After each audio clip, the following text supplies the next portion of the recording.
Welcome to the Upland Nation podcast. I'm Scott Linden, your host. Glad you could join me. And soon, Jim Matthews as well. He's our guest this week on the program. You might recognize that name if you go to any of the sportsman shows or if you're a subscriber to his Western Birds newsletter or his outdoor news service. Among other things, an old hand, particularly at Southern California bird hunting. So we're going to focus a little bit on that and the species of interest to me scientifically this season. California quail, maybe a little bit of Gambel's quail in there, but a lot of great hunting strategy and tactics for anybody, anywhere who chases dogs and carries a shotgun while they're chasing them, so stick around. Your 2 cents worth, we're talking about your important goals for this hunting season. I think you'll be a little surprised at what your colleagues are making a priority, and maybe you're not. Maybe it's your priority as well. And then our road trip this week, kind of philosophy, what I learned hunting all new places the past 3 bird seasons that might be of value to you. So a little practical stuff, but mainly just philosophy. So get ready for a little bit of think time in there. What are you doing these days? Well, I'm getting a lot of talk about first puppy litters. Yeah, a lot of people are getting them, having them, not the people, but their dogs are having them. And then there's that, next level right now of puppies who are learning their way around birds, introductions, the preliminary stuff, whether it's a wing and a string, don't get me started, or live birds or dead birds, and just becoming comfortable around them. Lots of talk, lots of questions in that arena. Over here, speaking of young animals, my pigeons are multiplying like the chipmunks in our yard. Luckily, also like the quail in our yard. I've mentioned in the past, we've got a whole bunch of valley quail out behind our place. And seeing some interesting, developments there. Late hatches, and early hatches combined with multiple parents of various genders. It's a fascinating study, and we get to look right out the back window and see it thanks to, the fact that our water, we have a little water feature in our yard, and it's the only water. If you go south, you got to go 30 miles to the next water. So out here on the desert, that's enough to bring birds in, as you might have learned last week from our great, incredible, soon-to-be frequent guest, Rocky Gutierrez. It's all made possible by RuffLand Performance Kennels, Sage and Breaker Gun Care Products, Pointer Shotguns, Mid-Valley Clays and Shooting School, Ringneck Nation of Huron, South Dakota, and True Lock Choke Tubes.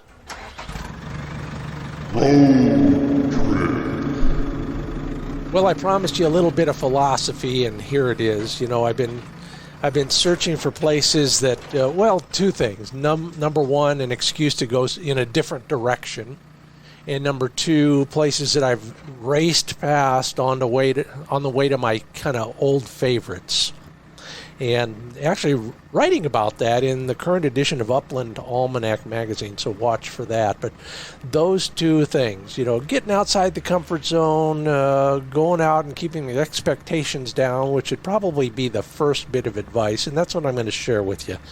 So if you're going to a new place, the first thing you should do is realize, even if you don't find a bird, don't see sign, your dog never locks up on a point, there are still all sorts of other things you're going to get out of that. At the minimum, you're going to cross that place off your list, at least for a while.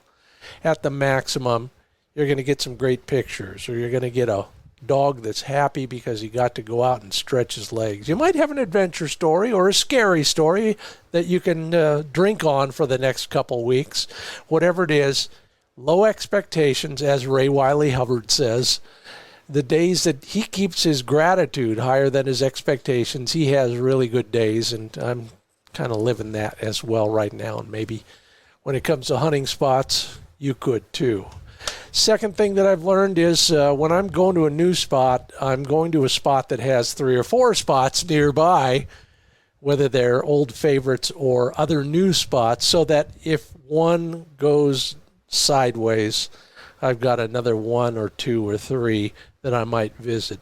I use that example a lot when I'm going, far away and hunting public access ground, walk-in country, that sort of thing.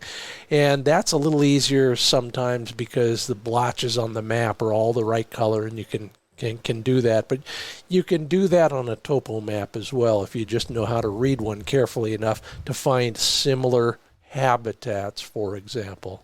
And then this one just keeps coming up more and more, and I promise I won't belabor it after this, but bottom line, thank you, Ben Warner, for this bit of advice and the example you set in that regard. You want better bird hunting? Walk a little farther than everybody else. Yeah, most of us hunt within a half mile of our trucks. If you go 3/4 of a mile, most of the folks will give up. You'll have it all to yourself. I know we're not going on a hike per se, but why not go that extra mile, almost literally, to find better bird hunting, less hassled birds, new country, and who knows what else.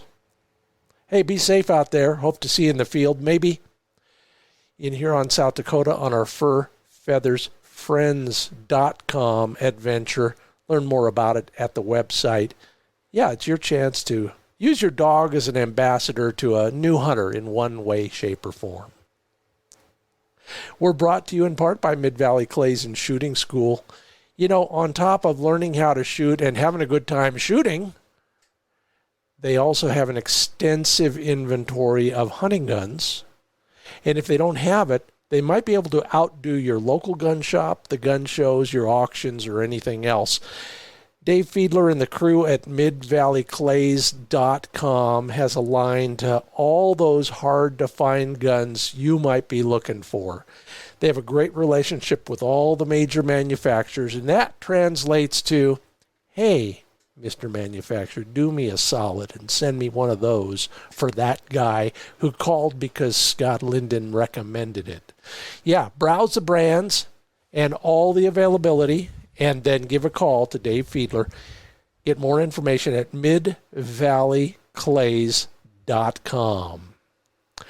And once you got your new gun, or you're eagerly anticipating its arrival, plan on going to Huron, South Dakota. HuntHuronSD.com is where you get all the information you need. They'll send you a full package of hard copies of maps with discount coupons, information of all sorts, and entry information on the Ringneck Festival and Bird Dog Challenge, which takes place in November. The entire season, though, you have close-in access to 124,000 acres of public ground. Everything from waterfowl production areas to walk-in private property. It's all in Huron, South Dakota. I'll see you there.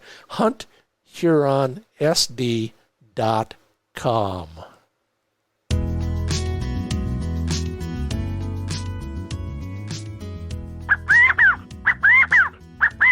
Hey, wait a minute. No, not in studio. I do not have a valley quail in studio with me. But I have the next best thing. Jim Matthews is joining us. This guy knows his birds inside and out, including how to make a call that sounds as authentic as that. We call him Southern California's last newspaper outdoor writer. Yeah, kids at home, if you didn't know, you probably ought to ask your parents. Yeah, there was a time when they all had an outdoor column. But he's also the editor of Western Birds newsletter. He's got more information on hunting California birds in general, and particularly in Southern California, and that's why I've asked him to join us here at the Upland Nation podcast. Jim Matthews, someday we will meet in person. I bet we've crossed paths, but thank you for joining us on the podcast. Oh, it's a pleasure to be here with you today, and thanks for the gushing intro. I mean, it almost sounds like I'm dead. Yep, no. If you let's not even talk about writing obituaries. No, that's something we don't want to talk about. We're both on the downhill side, but we're not out yet. We're just down. I bet we have crossed paths. You and I have spoken at the same events over the years. Back in the day, I used to work a lot with Ed Rice and then with the folks who took over on the International Sportsman's Exposition. So I was at some of those, and I bet you were at some of those as well, and maybe I'm others. Sure you and I shared the same stage. In fact, I'm positive of it. Well, what was John's, the promotional guy for Ed Rice? John.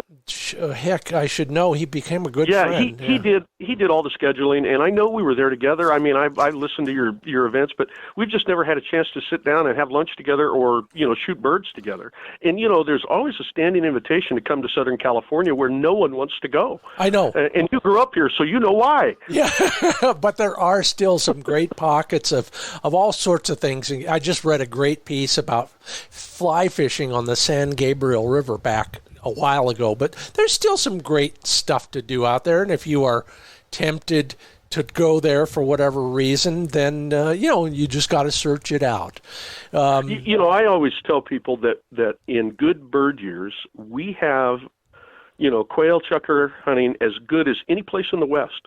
When we have a couple of good hatch years in a row, it's phenomenal here. And we have public lands everywhere. Like I was telling you before we got on the air, I live a mile from the National Forest. I can be on public land in 5 minutes from my house.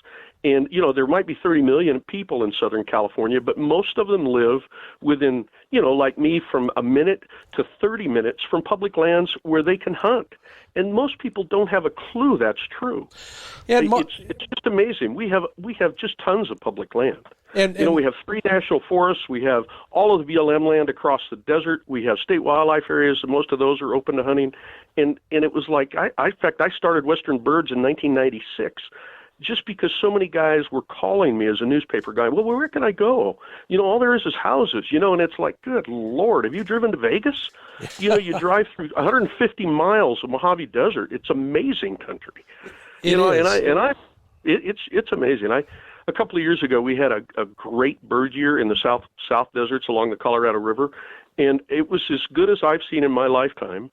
My sons are older now; they're in their 30s, and my son shot. One trip we went out for 3 days with 2 newbies, 2 of the guys he works with, also in their late 20s, early 30s. And they all shot limits that trip a couple of days. And we were sitting around the campfire one night, and I laughed. I said, it's not always like this, guys. I said, these are going to be your good old days, because things have changed and continue to change, and unfortunately not for the better. And that's true, I think, throughout the West. Well, look at the change. I mean, just look at the changes you guys in California have had to put up with. Non-toxic shot for everything. Yep. The anti-gun movement, declining bird populations, generally speaking, overall in a trending 10-year trending or a 50-year trending process. All those things. We're going to talk about some of those as well because we don't want to sound like the Chamber of Commerce, but you're absolutely right, and I'm talking about this kind of stuff on a regular basis too. Let me tell one quick story. There's some guys from Michigan that are avid bird guys. You probably know them. They're not. The name's not right on the top of my head because I hadn't thought about this story when I was, doing some planning here before the show. But a few years ago, they called me, and they go from Michigan and Wisconsin hunting grouse and woodcock, and then they go to Nebraska to hunt bobwhites, and then they finish the year in southern Arizona and New Mexico hunting scales, merns, and Gambel's quail. They'd never shot wild valley quail or mountain quail. Mm-hmm. And it happened to be one of our good bird years. And I told the guy, come to California. I sent him to an exact spot where I knew they could, and it was January, so it was toward the end of our season, right at the end. And I said, look, I know a canyon where I can send you where you're going to run into all 3 species, valleys, mountains, and chukar in the same hike. And I said, I'm going to send you to these 3 canyons on the east slope of the Sierra Nevada near a little town called Ridgecrest, Inyo Kern area.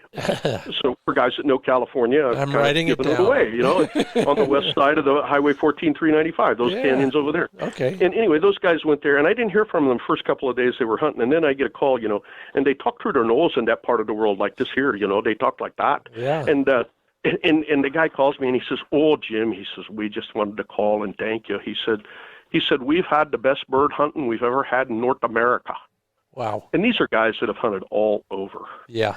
He said, oh, yeah. He says, we've He said we saw more coveys of birds, more individual birds, and more variety of birds than we have any place in our entire lives. He said it was unbelievable. We just don't know how to thank you. And that's not a typical year, but that's how good it can be. Well, you just think about why my parents, my uncle's parents, everybody else in that world, in the 40s and 50s, moved to California.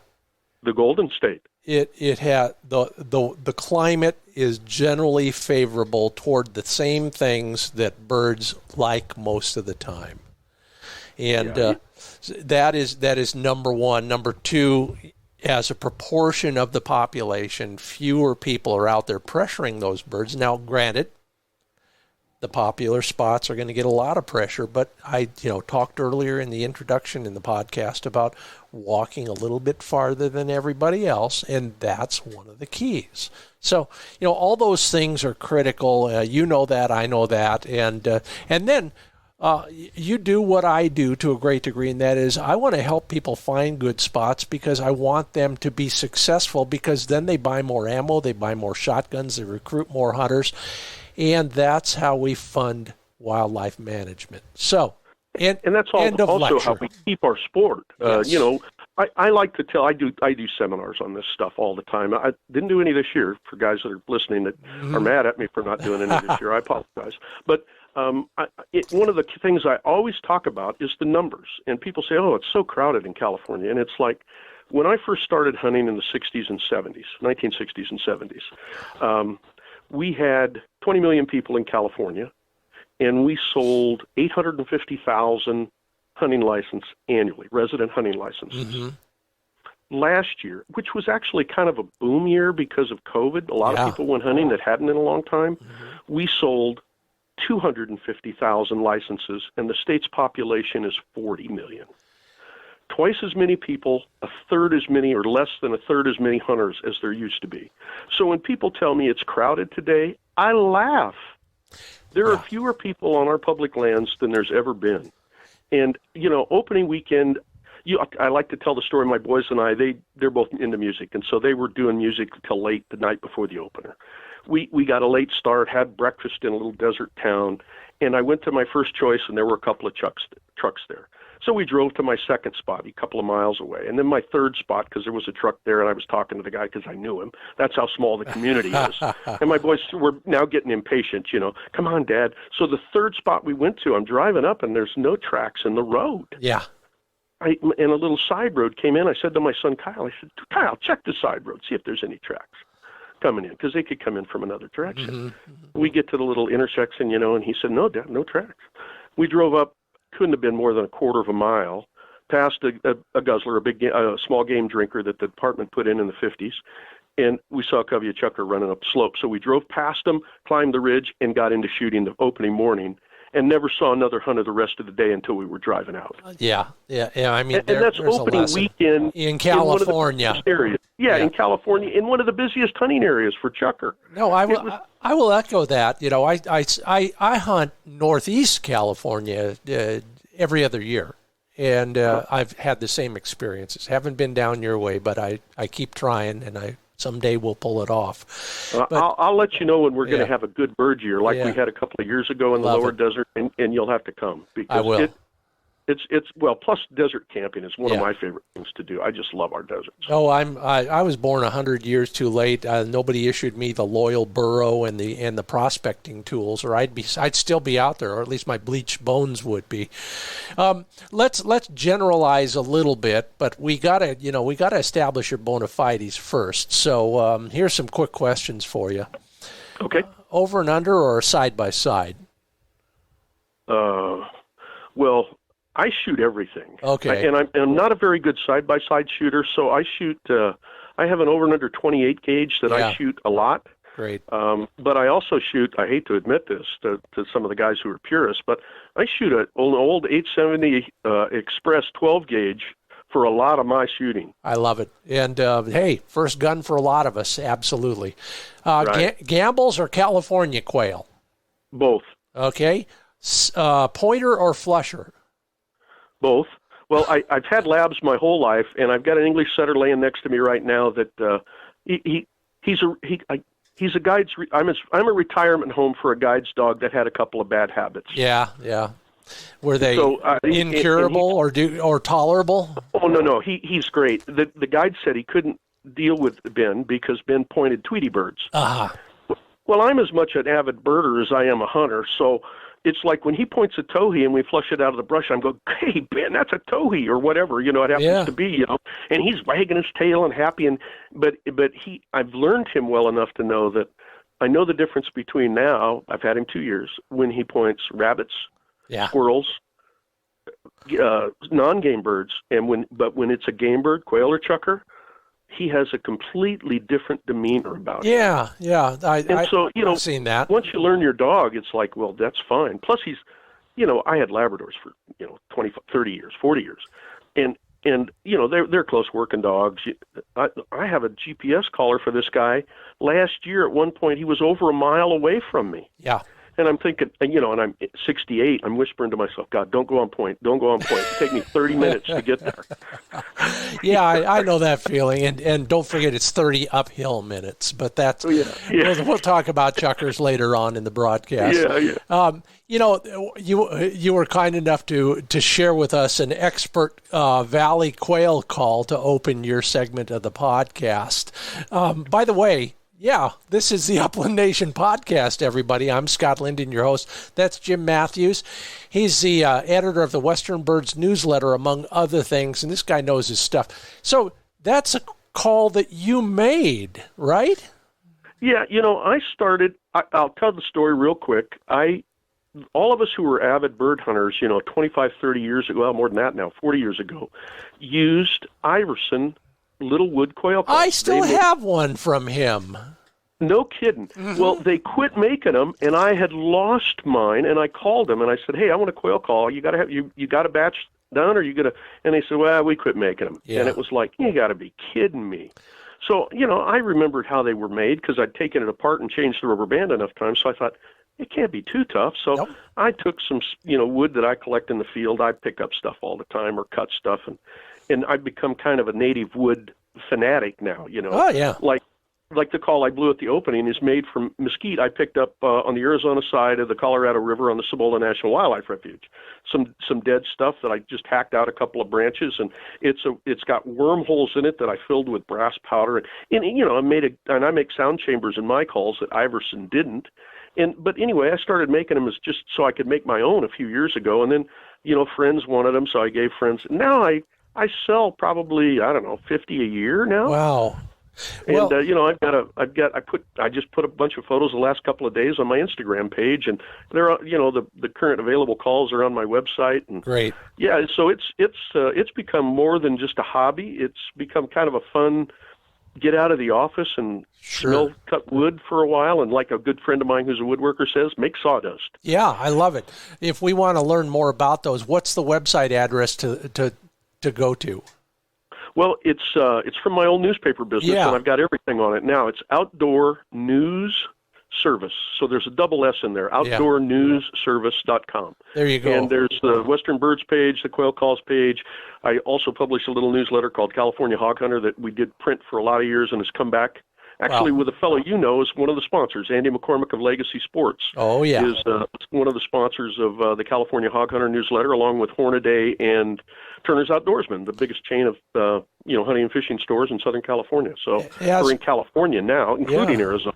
Well, their goal is to be 50 stores. I mean, the guys are great.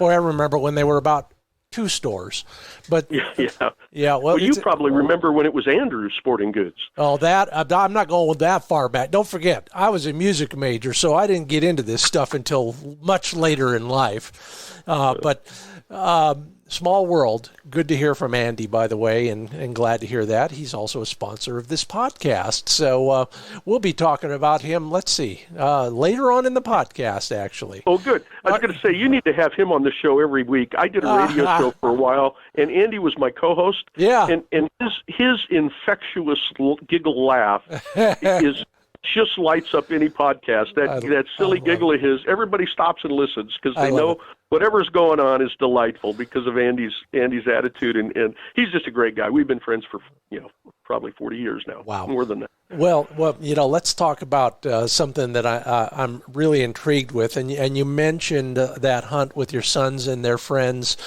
I am intrigued by that country out there southeast of you. Tell me about a great hunt you've had out in that area, and put us on the map in the general location of where you were. Because there's so few hunters anymore, I'll tell people exactly where I hunted last weekend because I'm not worried about it. There's another spot nearby that you won't know or you won't go, even if you know about it, because you'll find so many birds in the other spot some years, or no birds. We're drought related. It's all up and down. But the spot where we had such great hunting last year is along with a stretch from a little town of Indio out in the lower desert. There's an old road that goes across the north side of the bombing and gunnery range out there in the Chocolate Mountains, and it's called the Bradshaw Trail, and it goes from almost Indio all the way to the Colorado River at the little town of Palo Verde. Wow. And along that route, there's a number of guzzlers, most of them in need of repair, and some developed springs that have been there for years, that were part of the old historic mine, cattle operations and whatnot. Yeah. And 2 years ago, those springs held a phenomenal number of birds. I mean, it was unbelievable. I was out there scouting. Actually, it wasn't scouting. The season had already opened, but I was scouting for our trip in a couple of weeks. My brother-in-law and I were out there, and we counted over 500 birds when we were putting around looking while we were there. Wow. And I think I shot 2 for dinner for us one night because we were camping out there. Mm-hmm. Mm-hmm. But that's how good it can be. Yeah. And that whole Colorado River corridor, all the washes that run into the Colorado River have permanent water at the lower end because they can go get drink at the river. Yeah. So those numbers are always pretty stable, even if there's not a lot of rains. The clutch sizes aren't big, but if you hunt where the agriculture, there's big ag around Yuma, around Blythe and Palo Verde, and so those are irrigated fields, and they act just like rainfall. Oh, yeah. In that they grow bugs. So the coveys that live on the edge of the desert and those irrigated fields are always pretty decent, even in drought years where there's no birds in the desert or just remnant little pairs here and there. Those valley birds generally do good. And, since it butts right up against public land, you drive the edges of the fields, and the birds almost always flush into the desert, Mm-hmm. So it's just delightful. You can always have, reasonable hunting in that part of the world. Well, you never think it might not be wide open every year, but, in good bird years, it's just phenomenal. Nobody thinks about why crops are always bird factories, whether it's onions or corn or something else. Even alfalfa. Yeah, because which they don't eat. It's the bugs that grow around that. Yeah, wet soils and bugs are critical for especially hatchlings. Yeah, well, they've got to be able to get that high protein diet. Beyond bugs and beyond alfalfa, what's the country like out there? Describe it. Paint a picture for us. Well, it's Mojave Desert, which is it's probably the driest desert in North America. Mm-hmm. And it's mostly very open creosote, broad desert washes cut by craggy desert mountains. In the north, those mountains have chukar. In the south, they don't because it just gets too dry. Yeah. And it's really beautiful. And the wash corridors are it's gorgeous habitat. They have Palo Verde, mesquite, ironwood, and these are trees, but they're shrubby trees. Yeah. You have desert willow, smokethorn, which is, you think every smokethorn tree you see is dead or on its last legs because they're just really scraggly looking things. But right now, we've had so many monsoons, which is atypical. They usually stop at the Colorado River, that the desert looks spring green right now. I was out scouting recently, and the eastern part of our deserts are just gorgeous. In fact, the Mojave National Preserve, which is open to hunting, a lot of guys think because it's managed by the National Park Service, it's not. That's a big mistake. But that they closed the park because all the roads were washed out for a few days. Yeah. Yeah. And now it's, there's a lot of places where it's, 5 mile an hour, pick your way through the gravel and rubble and stuff that they've tried to bulldoze off and create some dirt pathways around the washouts and whatnot. But it could be, it's a little late for our bird hatch this year, but that area had some decent rains in the winter too. So I'm kind of hopeful that it'll be okay this year. I don't think it'll be great because we had a crappy hatch last year. So we're going to be hunting, holdover birds and then their small broods from this year. So we should have a decent season in the preserve, and some areas better than others because of spot rains in the spring, or late winter, early spring. And same thing here, closer to where I live in Southern California in the urban sprawl. It's going to be, there's some places here that look like they could be pretty good. I hunt Cajon Pass, which is where Interstate 15 goes from the urban area over onto the desert on its way to Vegas. And the Cajon Pass is in the kind of where the San Bernardino and San Gabriel Mountains meet. And that area had some really good late rains. I was out there in February, and I would have said it was going to be dismal because it was dry. Yeah. In February, it was dry, and things were dead. And get out there in May, and it's lush green, and the grass is knee-high, and there's paired-up quail everywhere, and I'm thinking, well, maybe it won't be bad. Yeah, and the water there, much like Arizona, we've been wanting to make an Arizona quail show on TV for a long time, and every time we get close to it, somebody says, oh, we didn't get the rain at the right time, don't come out. But that rain is doing what in the springtime that helps the birds? Tell us from an expert's point of view, what do you think that does? Well, it does just what we were talking about with the ag. Yep. What we have, if we have rain, late winter and early spring rains, it greens up the desert and it makes wet soils. And that does two things. It creates a good seed crop, and it also creates bugs. Yeah. There's the bugs in the desert. If you've never seen a covey of quail running after and feeding on grasshoppers, you've never lived. It is a riot to watch the young birds chase grasshoppers and try to eat them. Oh, really? Oh my gosh, it's the delightful show, I'm lucky because of the newsletter and whatnot. I'm out there a lot when it's 100 plus degrees scouting, and I get to watch these young birds grow up, and it is quite a show to watch them, especially if it's a good grasshopper year or whatever. And that usually happens in August when they're getting closer to full grown. Yeah, and it is a riot. I remember watching one young bird chase one grasshopper, and the way their head's shaped and the way where their eyes are located, they miss 3/4 of the time when they're pecking at him. Is that the funniest thing you've ever seen?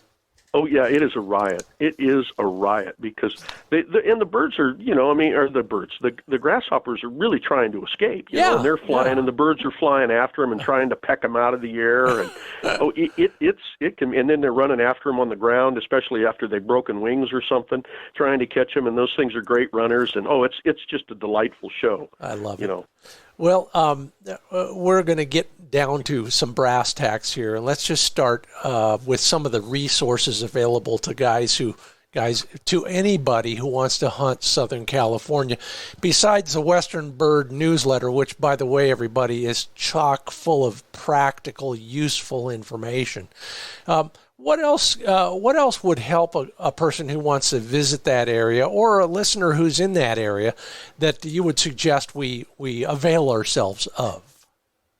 Well, I'm a big fan of topographic maps and land ownership maps. And, I'm old school enough that I still have paper maps. I have, USGS 7.5-minute topo quads that show all kinds of things that, you need to look for. It's amazing how often mine shafts have water, for example. So I check mine shafts out. It shows all the springs in the desert, including some that are intermittent that may not have water all the time. They show the roads. The BLM maps show land ownership and access routes. So between those two, that's good. Most of that stuff is available on a lot of the apps these days. So you could get, apps like OnX Maps and have a lot of this information there. There's even on some of the old topo maps, and OnX has started to do it now, putting guzzler locations. Yeah. And for people that aren't familiar with what a guzzler is, it's a man-made water catchment device for wildlife. Usually there's an apron made out of either concrete or corrugated material that directs the water into a tank, whether it's above ground or underground. And the birds can either walk into the tank, or it's hooked up with a float valve system, and they route it off to a little drinker box off to the side where there's the water stays at a certain level. And those are available, that makes them accessible to all wildlife, whereas some of the guzzlers where the tank is underground have a relatively small opening, which really restricts use to small game and birds. It keeps burrows out. Yeah. Oh, yeah. Burrows. Tell me more. Okay, I got to interrupt and tell you a funny story. I told you my short hair is in the office here with me, right? Oh. He just discovered I have a mounted antelope on the wall, and he is pointing it. I love it. I've had him 2 years, and he's pointing the antelope on my wall, looking at him like, what's going on? I haven't seen you before. Oh, that's so funny. That's hysterical. I remember the first time my dog walked into the home gym we have that had recently been inherited of an elk head. We got the same thing. I hope he never does it in real life. I have a beautiful mounted bobcat in my family room, and it sits up way up on top of the entertainment unit. And my son has a black lab that's now, he'll be 3 this year. I'll never forget the first time he saw that bobcat. He started barking and coming unglued. I bet. And the cat had been there for a year in his visits, and he saw it at about a year old, and it was still a puppy. Labradors are puppies till they're 11, and he just came unglued. It was a riot. Mounted game is really funny. I saw a photo on Instagram today of a I think it was a Brittany puppy. The guy posed it next to a chukar mount. Oh yeah. So there's the beautiful pose shot of the puppy, and then the next photo is the puppy's licking the chukar's beak, which is the better photo. I thought this is great stuff. For dog guys, we love that stuff. Lucky he didn't bite the head off. At our house, there'd be nothing left. Yeah. Well, talking about dogs biting the head off, I had some calls ready to ship out laying here on my desk, and my son visits with this Labrador, and we ran to get some lunch, and so we closed the door and kept him in the bedroom office area. And I come back, and one of the calls is on the floor, chewed to smithereens. Oh, God, yeah. Yeah, and so I had to post photo. I laughed. My son felt so bad, and I said, Kyle, I'll make another one. It's not a big deal, And it was I have before and after photos that I've posted on social media. It's kind of an advisory. Watch, don't let your labs speak where they can get these. Oh God, we. Well, I it's probably my fault because I use beeswax and a mineral oil and then pinyon pine pitch to make my own, finish that's doesn't bother your lips or anything. It's not like some of the tough ones. It's basically like butcher block oil. You can eat it, and the lab apparently thought he should eat it. Well, and all right, everybody. If you own a breed other than Labrador, don't be laughing because it's an equal opportunity temptation. Let's just leave it at that. In fact, speaking of leaving, what were we talking about? We got sidetracked way burrows. Too much here. We'll talk about burrows in a moment as well. Give me a moment here to make a couple commercial announcements. That's Jim Matthews. I'm Scott Linden. This is the Upland Nation podcast. Hold on, Jim, for a moment. Pet your dog. I'll be right back to you. The rest of you, stick around. We're also going to talk about your most important goal this hunting season. You'll be fascinated by what people are hoping to set as their priorities. But first off, we mentioned Andy McCormick, and he's been on the podcast before. Good friend of Jim's, good friend of mine. He runs the marketing for Pointer shotguns, among other brands. A work of art at a price that's a thing of beauty. Couple things to remind you. First off, they got a new pointershotguns.com website. Yeah, simple. Even I can figure it out, but I figure it out fast because I'm all over that page. If you're looking for advice or anything like that, I hopefully have some of that kind of stuff to offer you at pointershotguns.com. They've got a whole bunch of models from upscale target guns to hunting guns of various sorts and a new single-shot pump gun. So avail yourself of all the products they have at pointershotguns.com, and hey, I'll see you there, literally. And then, last chance, sign up today for the Burt County Bird Bounty. that's benefiting KAMO, the Canine Adoption and Mentoring Outdoors program. Learn more at KAMO, KAMOINC.org. It's a big fundraiser, a whole weekend, but the deadline to sign up is October 1. Learn more at KAMOInc.org.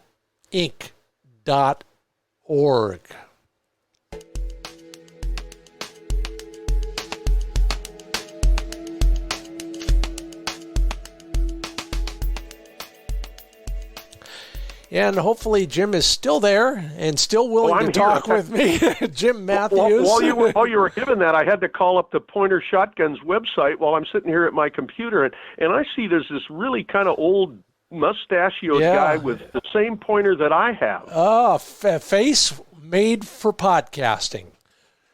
Well, that's right. We always used to joke in the newspaper business that we have the face for radio and the voice for newspaper. Still true for both of us, but that's the fun part. We are talking about all things. I guess I'll lump it into Southern California and quail and other things that are somewhat related, and we'll keep it at that. You know, you've mentioned before, and if I could ever get to one of your seminars, I bet this is one of the topics.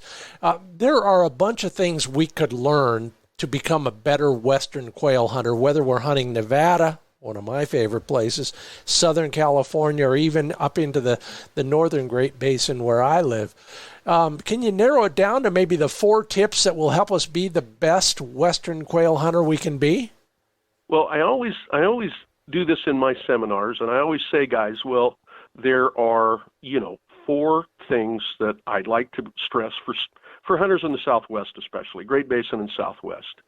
And these 4 things, I have them on a 3x5 card, and I always tell guys that this is everything I've learned on this card about quail chukar hunting in the Southwest over the last 45, 50 years of bird hunting here. And I said, so it's either not rocket science or I'm not a rocket scientist. I'm not sure which it is. My. But the first thing that I tell guys is, especially through the early part of the season when it's dry, is water is everything. If you're not hunting within, what the bird's home range away from water would be, a mile and a half, 2 miles for Gambel's quail, a mile, less than a mile for valley quail, or a couple of miles for chukar, you're not going to be hunting in bird country. There's got to be a permanent water source, especially in the Mojave Desert, which doesn't have, any of the succulent cactuses that they could use, like, say, in southern Arizona or New Mexico. So you need to be near water, whether it's springs, guzzlers, stock tanks, whatever the open water is, you have to be near water. So I always say that's number one. That's number one for your scouting, whether you're scouting on maps or however, Google Earth, whatever you're using, look for water first, and then get in the field. The second thing that just always baffles me that bird hunters don't know this is hunt the northeast facing slopes if you're in the foothills, the northeast facing edges of washes.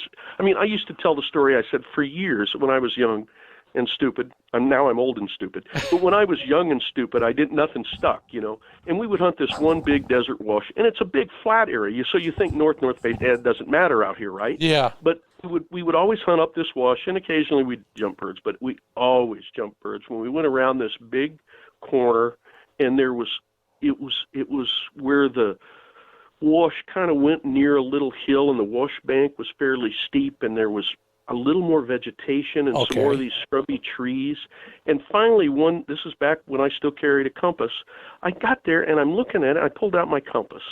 And I looked at my compass and, it was one of those hand slaps to the forehead. Yeah. Of course. This is the north-facing edge of this. This is where, why is the north-facing slope important? What's on the north slope of the mountain? The most shade. Yeah. So because there's shade, the water doesn't evaporate as fast, so you have better food and cover growth. And especially in the desert. Exactly, because, we tell everybody just the opposite most of the time, chukar hunting elsewhere. You want a south-facing slope so that it warms up faster in the wintertime. The birds will go there and almost literally thaw out. But in the desert there, it makes all the sense in the world, and who'd have thunk it? And I think even throughout the Great Basin, late in the season when it's cold, the birds immediately swing over the hill to get in that sunshine. Yeah. So they're on the south-facing slope. Yeah. But I think you'll find most of the time they're near the top of the hills, the ridges. Yeah, so they can. And yeah. they flush right back over into the better cover on the north side. Yep.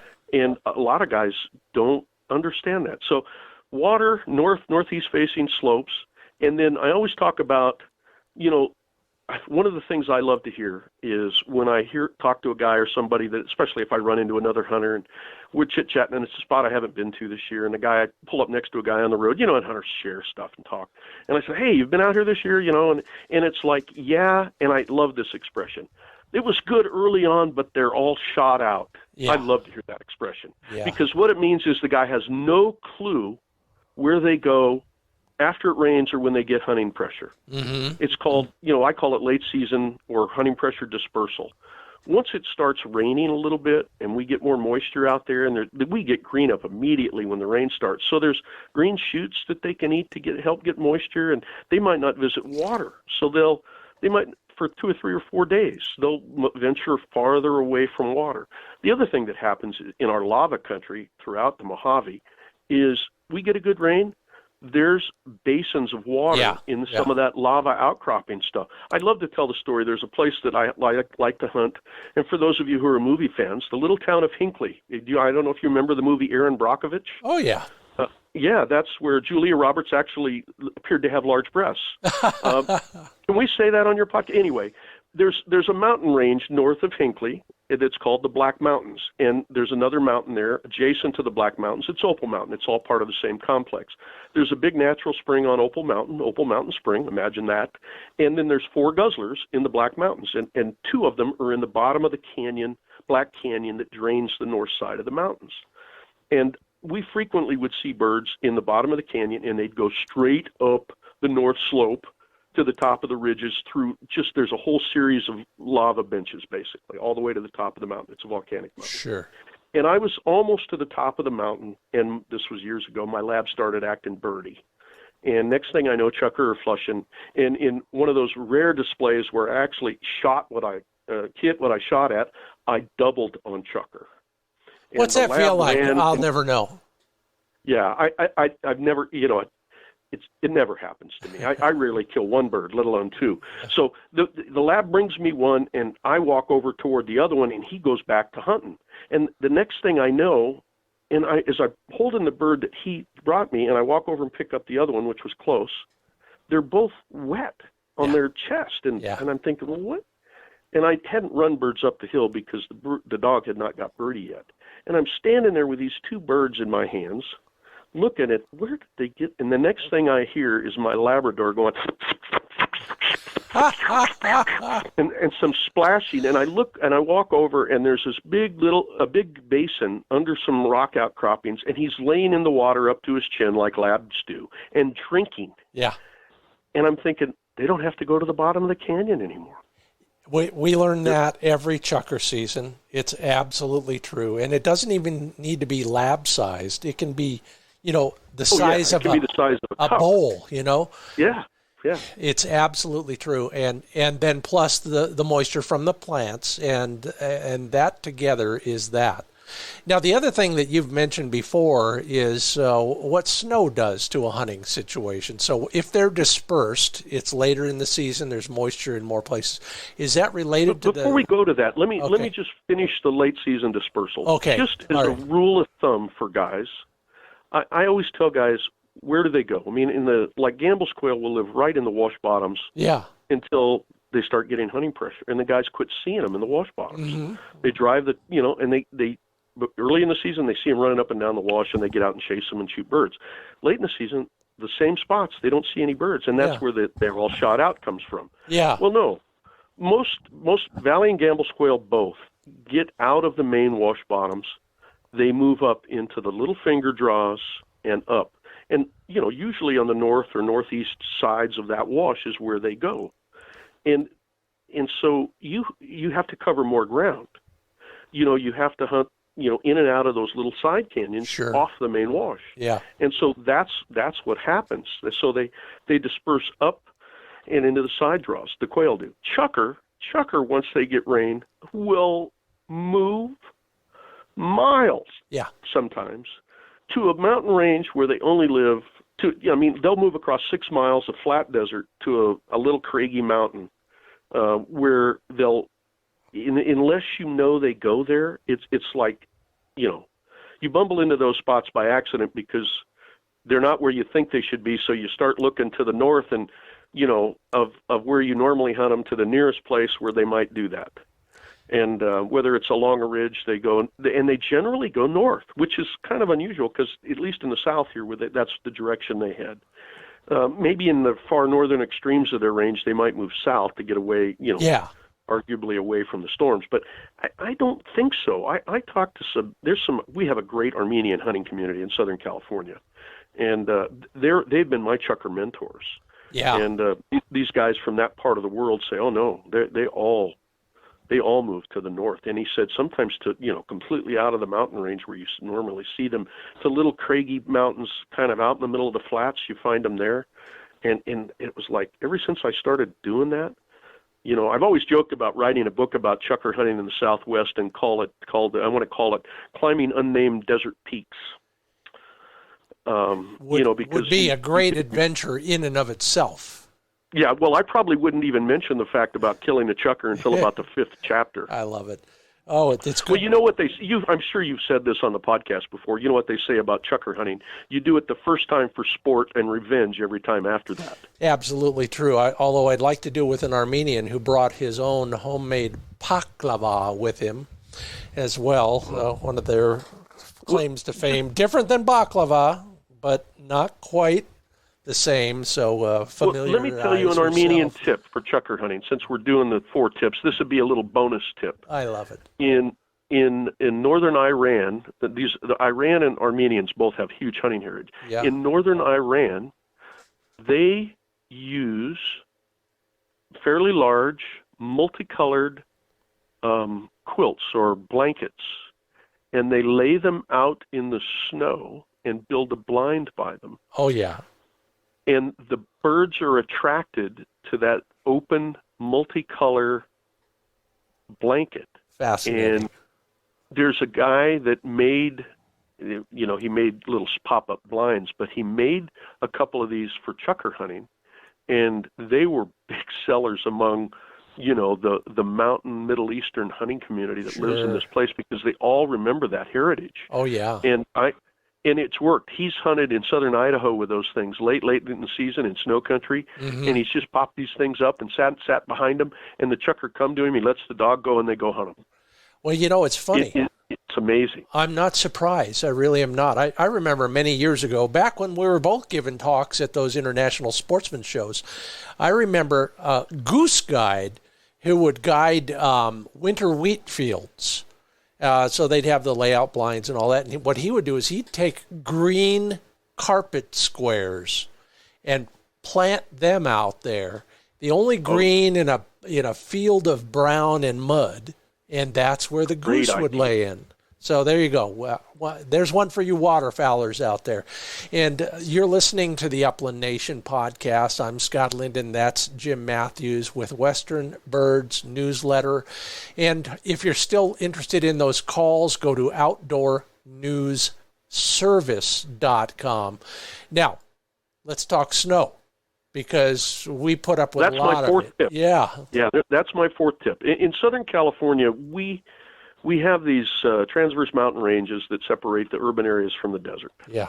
And we don't have it every year, but I have and same in the southern Sierra Nevada. The snows come usually in December and January, but we call it the miracle of snow. And what happens is when we get that big snowstorm, the one that snows down to 2,500 feet, just dumps, and it covers up the ground, and it snows so hard that it filters under the manzanita and the junipers in the higher elevations. Okay. And I swear it's almost like all the chukar and mountain quail that live up higher when we get that big storm, it's like they wake up and shake the snow off of them from the roost they're on that night, and they look out across the desert, which they can see, and they just launch out and set their wings and glide down 3,000, 4,000 feet to the snow line.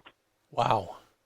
And I tell you, I've got some bird hunting buddies that they wait and watch the news every evening when we're getting these big storms, and they want to know what the snow level is and the intensity of the storm. And they're veteran enough that they know if we get, 6, 8 inches of snow all the way down to, 3,000 feet, that they're in.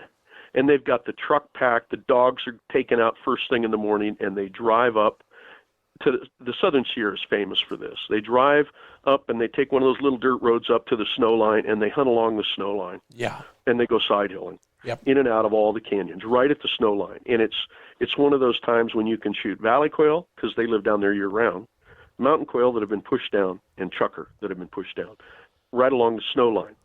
Yeah. And I always tell this story in my seminars, and guys, they're taking notes, and they're thinking, wow, this is great information, And then every year I get a phone call, and somebody says, you're full of, and they say, I did just what you said in that seminar. I went up there after the big storm, and I walked the snow line, and I didn't see squat all. Okay. And so I had to start adding an addendum, like Paul Harvey always used to say, you need the rest of the story. Well, this is Southern California, folks.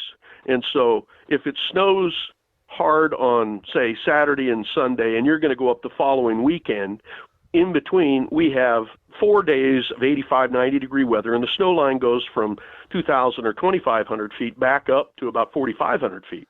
And if you drive up to the snow line and hunt there, the birds don't follow the snow back up the mountain. That's the winter migration, basically. It pushes them down. It's just like deer. Deer don't keep going back up every time the snow melts a little bit. They stay on their winter range. Okay. Well, the quail and chukar do the same thing. They may move back up a little bit, but they stay at that lower elevation, and then the farther you get away from that big storm is they distribute out more. Okay. So they might be up a little bit, down a little bit. They move all over through that country, but you still can find all three species in that lower elevation country. And for guys in California, in Southern California, killing a mountain quail is like killing a 6-point bull elk in Colorado. I always joke with guys. Yeah. I say it is the true trophy game bird in Southern California because the terrain we hunted in is almost impossible.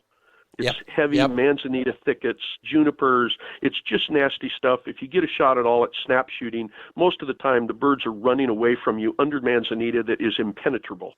If you haven't hunted in manzanita, guys, imagine a beautiful reddish bush with reddish branches, bright green leaves, sometimes little scrubby berries, that is like spring steel and will slice open your leg if you try to push through it. And you will try, just because. And you will. Well, it's a standard joke. If you hunt manzanita in Southern California, you will come back bloody. Yeah, no doubt about it. Been there, done that. Don't miss it. And you're absolutely right. But it's also amazing, amazing country. And so it's one of those rare opportunities when the birds get pushed down, sometimes out of that stuff. I mean, I shot 9 mountain quail one time right at the desert. Yeah. By a desert spring where after 3 warm days, they congregated around this desert spring. Well, and there were birds everywhere, and I shot 9, and I would have shot a limit of 10, but there were so many birds. I was wearing earplugs and muffs, so I wouldn't damage my hearing any more than I have, and I stuck a wad. I thought it was a misfire, and I jacked it out, shot the next shot, and did an accordion on my 870 barrel. Wow. Just opened up right there above my hand about 5 inches. Woo! Yeah, and so that was my, on that same day, I killed 2 mountain quail with 1 shot with a witness. My brother-in-law saw it. One was going straight away. One was angling across. I'm thinking, I'm going to get them both. I even thought that in my head. Pulled the trigger, and my brother-in-law immediately says, how did you do that from his angle? They fell 25 feet apart. I love it. And it was like, wow, I'm thinking that was one of those red letter days. I blew up a gun barrel, killed a double on mountain quail with 1 shot, and had 9 birds that we ate for dinner that night.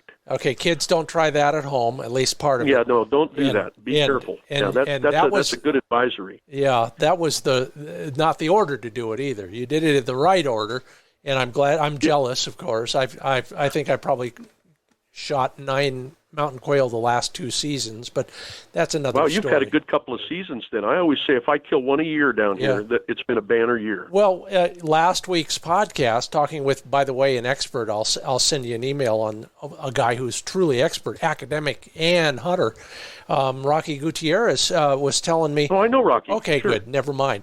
Well, Rocky pointed out that there are many times when valley quail and mountain quail are basically in the same neighborhood at the same time, and he explained why, and that's one of the reasons, is this snow line dropping, and et cetera, et cetera. Yeah. Let's get... so that's the miracle of snow. Those are my 4 tips. So Great. Water, northeast-facing slopes, where they go with late season and hunting dispersal, and then the miracle of snow. And that one doesn't happen every year. There are a lot of seasons where we don't get that in Southern California. But we'll get it somewhere else, always in the Sierra Nevada, especially the further north you go. Yeah. All of northern Nevada has that. Absolutely. Same with southern Idaho and eastern Oregon. Yeah. They get pushed down almost every year. Yeah. And they don't go all the way back up. I think that's the real key that They don't go back up until... Yeah, they don't go back up until it's nesting time in the spring. Yeah. Just like mule deer. The mule deer don't go back up over those mountain passes until they're opened up and they go up to start looking around for places to have their fawns. Great. Okay, we didn't get around to the last topic. Let's save that for another time because it is one of those stuck in my craw kind of topics. We'll tease it right now, though. Why the heck isn't anybody in an official capacity trying to figure out, number one, why the quail and the pheasants in particular in California are declining in population numbers. We'll talk about that another time. I do have one more practical question for you, though, Jim. You've been around the block a few times. You're out there, scouting, hunting, scouting for hunting, all of the above. What's one critical piece of gear that you have in your hunting vest that we might not have thought about? Well, we talked about calls a little bit at the beginning. Yeah. I don't say this just because I make calls, because there's a lot of good calls on the market that guys can buy for a lot less money than mine. Mine are heirloom calls more than anything. Yeah. But I use a call virtually every time I'm in the field in quail country. Yeah. And I don't think enough guys carry them or know how to use them. True on both counts. There's a thing on my website. It's a kind of a free issue of Western Birds that's kind of everything you wanted to know about quail calling, and that to me is probably the most essential, underrated piece of equipment that I carry around. Mm-hmm. The other thing that a lot of bird hunters don't carry is binoculars. Yeah. Especially in chukar country. My gosh. But Gambel's quail too. I carry binoculars. And I use them all the time. I look for where there's you see a cottonwood tree out in the middle of the desert, it's got its toes in water. Yeah. There may not be a spring there, but you're going to want to go look. I saw an example of that, perfect example of that. We were actually fishing the Deschutes River, and it wasn't bird season or anything, but perfect example of what you just pointed out. You're not off.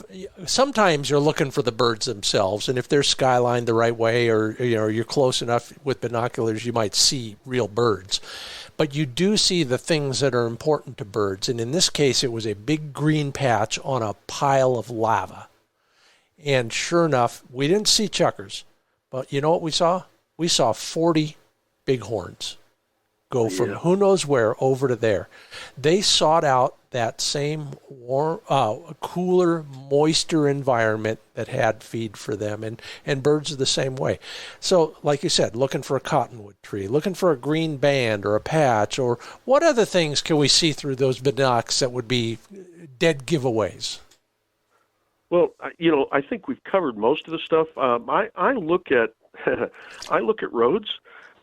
I see a little something, 2-track somewhere. I'm thinking, let's look at that from here before we drive out there and realize that there's a washout we can't get past. So you can see that. And I spend a lot of time on vantage points glassing. Yeah.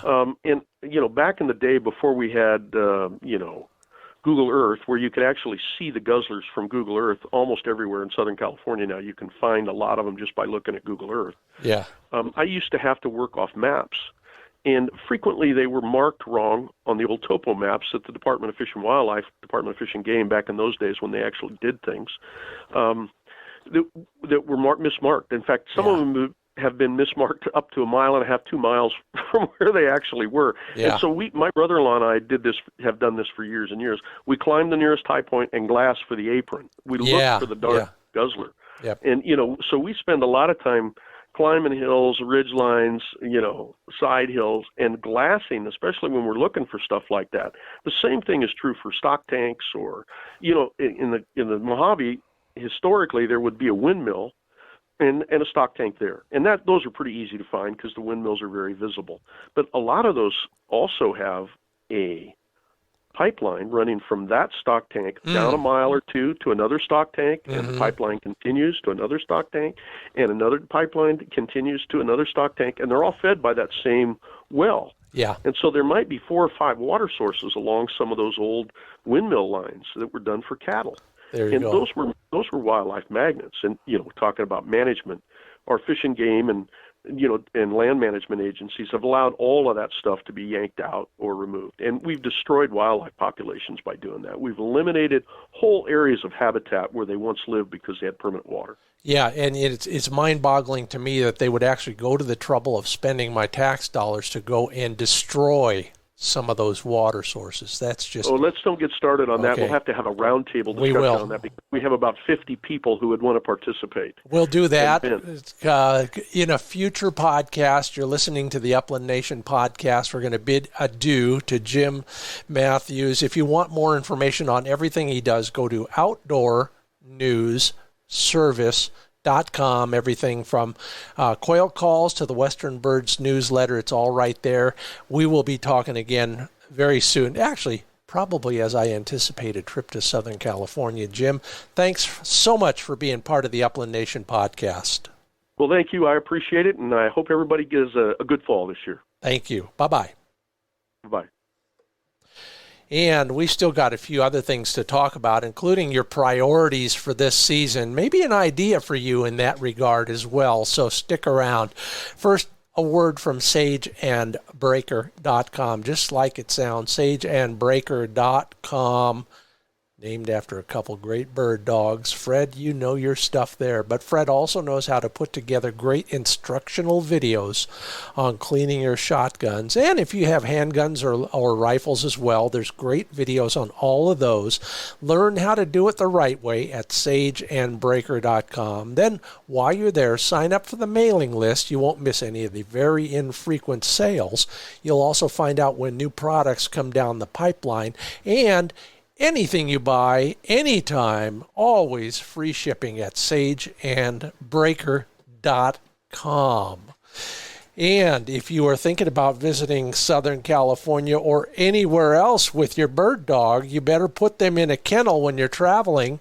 RuffLandKennels.com is where you can learn about the most used performance kennels in the country. Yeah, they pioneered the rotomolding process for dog kennels. They know a little bit about it. The joy of RuffLand Kennels is you take it out of the box, you put it in your truck, you put your dog in the box, you're hunting. No assembly required, and no lip on the outside of that box that takes up a lot of the interior space on the inside.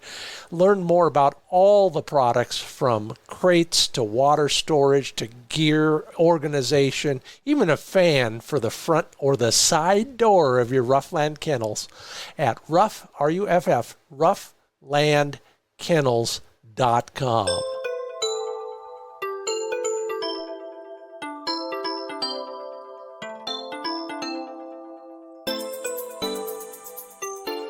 You know, I love picking your brains. Even if I can't do it personally, I do ask some questions in various places. And this one, you got me to thinking because I'm always wondering why we go hunting. And I was particularly interested in this year, kind of finally got the leash unclipped, the COVID leash, that is. Not that it stopped all of us, but I did a poll on the e-newsletter a few weeks ago that I was fascinated with the results. I asked, what's your most important goal this hunting season? Take a moment. How would you answer it? Well, I am heartened to see that the most popular response was hunt again with an old friend. I'm not going to bore you with the details, but I think you're on the right track. 23.6% of you said that's the number one priority this season. Keep up the good work. And if you're so inclined, hey, I've got some tips for you at where is it? Oh, at FurFeathersFriends.com. So if you want to do that, hunt with an old friend or a new friend, learn more there.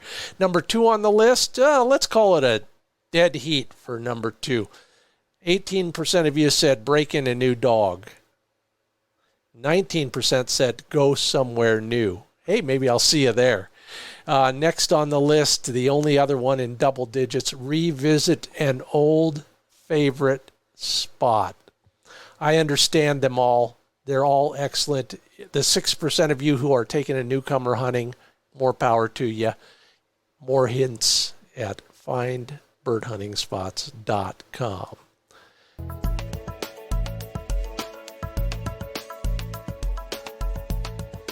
And that segment of the show is brought to you by TruLock Chokes. I've talked to Scott Trulock on the podcast. You know of their expertise, and they are working hard to serve shotgunners in all sorts of ways. From the information they have on their website to the way they go about their business. Any orders of 3 or more choke tubes receive a 10% discount. A free choke tube case on orders over $99.99. And if you think that's spendy for a choke tube, well, it's the easiest way to make your shooting improved in one twist of the choke tube wrench.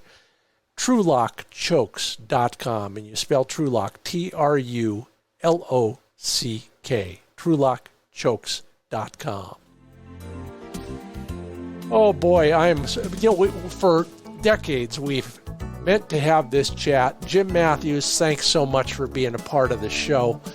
If you want more information from Jim, go to outdoornewsservice.com. Everybody who comments at social media platforms, who responds to the polls that I do periodically, that's where we learn, is all of that stuff. Thank you. If you left a rating or a review where you listen to your podcasts, I am most grateful to that. And also to all of our sponsors, RuffLand Performance Kennels, Sage and Breaker Gun Care Products, Pointer Shotguns, Mid-Valley Clays and Shooting School, Ringneck Nation of Huron, South Dakota, and TruLock Chokes. Until I see you in the field on the northeast slope, I'm Scott Linden. I'll see you at the range. Thanks for listening.